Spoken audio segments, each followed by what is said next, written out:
Well, in case you didn't know, September is Self-Care Awareness Month. So instead of checking in with your friends and family, even though that is important to do, it's even more crucial that we check in with ourselves. Here to talk about how we can all take better care of ourselves, psychologist and executive coach Lisa Orbe-Austin. Hi, Lisa. How are you doing today? Hi, Natalie. I'm well. All right. So self-care really making a comeback in this last year. Why is it so important to finally put ourselves first? Well, I mean, I think it's always been important, but I think the pandemic has really raised the awareness around how important our health is, our well-being, including our mental health, and has given us time to really think about how we prioritize it or don't prioritize it and what we can do about it. And I think a lot of people deal with this. They feel guilty or maybe selfish for saying no to people. What can we do to kind of avoid that and not feel guilty about our decisions?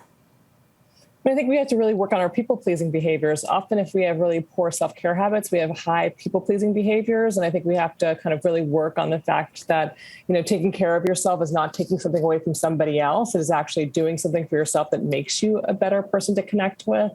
A lot of people just don't want to say no because they don't really know how to go about it because they're going to feel bad, like we said. So how can you do that without offending the person or making them feel like they're just kind of being blown off?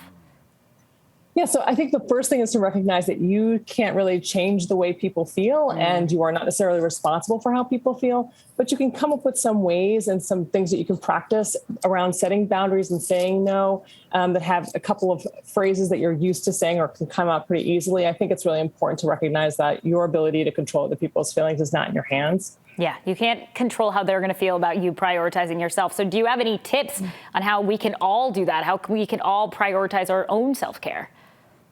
Yeah, I think it's so important to structure it and create consistency around it. It is not something that should happen at the end of your workday when you have no energy and no time. It's really about it structured in the kind of way that your day is set up. I think also if you have to reschedule it, that you rebook it in your week, you don't blow it off. It is very central and very foundational to treat it as such and create habits around it that are sustaining. What are some examples of some self-care that people can do and kind of schedule into their week? Yeah, so things like, exercise, things like meditation, journaling, therapy, connecting with friends and family, these all can be scheduled and I think could be created as part of your routines that are sort of baseline for what you do for yourself.